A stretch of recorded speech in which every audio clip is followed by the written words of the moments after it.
This is going to go off in 5 minutes. Okay. Um, All right, here we go. Hello there. My name is Jose Sermeno. Today we're going to be talking about free and open source tools that are available. I work for Madcap as the product evangelist. I'm the founder and director of San Diego Makers Guild, the lead organizer for an event called Maker Faire. Who knows Maker Faire?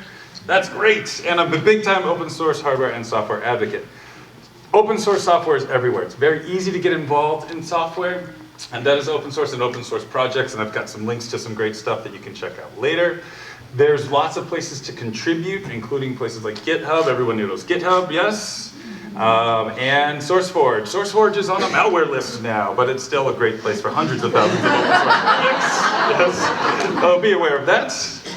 Blender. Blender is a 3D modeling and animation application that's used for all sorts of really cool things, and all free and open source.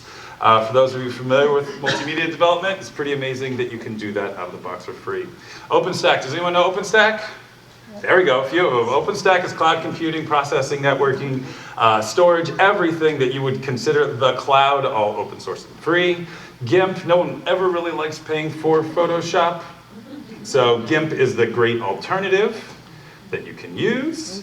And there's lots of different features that is very similar to Photoshop for photo manipulation. The big thing that is going to be different in open source tools is the proprietary algorithms for photo manipulation and just overall effects. Inkscape is the open source alternative to Adobe's Illustrator tool for vector graphics processing. Lots of great things out here as well for large volume of image content preparation. Sugar CRM, it's ACT tool, like something like Salesforce, good comparison for customer relationship management, free and open source. LibreOffice, everyone know LibreOffice? OpenOffice is no longer actually open source, and the people that started that spidered off and started LibreOffice. This is the open source alternative to Microsoft Word. Google Docs is great, but everything you type into a Google Doc is owned by Google. They can scan it, they can search it, they can index it, everything, so be aware of that. LibreOffice has alternatives to things like PowerPoint, Excel, and more. Dia is an open source alternative to Visio for diagram generation and manipulation. PDF Creator is an open source alternative to Acrobat. We all use Acrobat Reader, and this is a great way to create and merge PDFs, all out of the box free. Great project to contribute back to.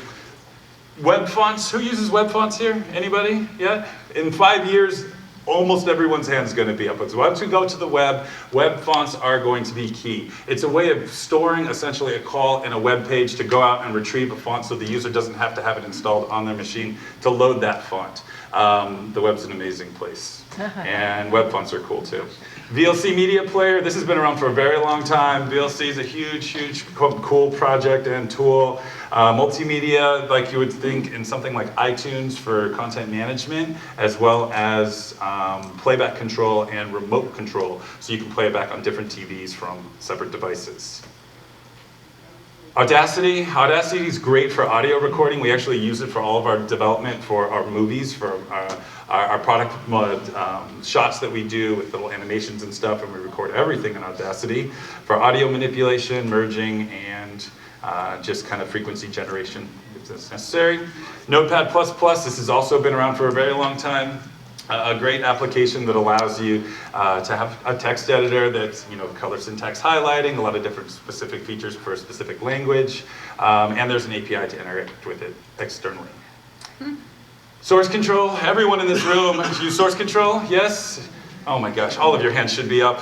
Source control is very important. The two big open source players right now are Subversion and Git. Forums. Forums are pretty common on the web today. PHPBB is probably one of the first things that I ever started working with in like the early 2000s.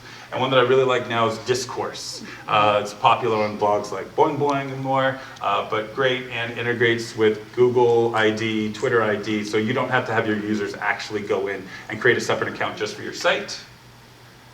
And that's it. All of that in 5 minutes.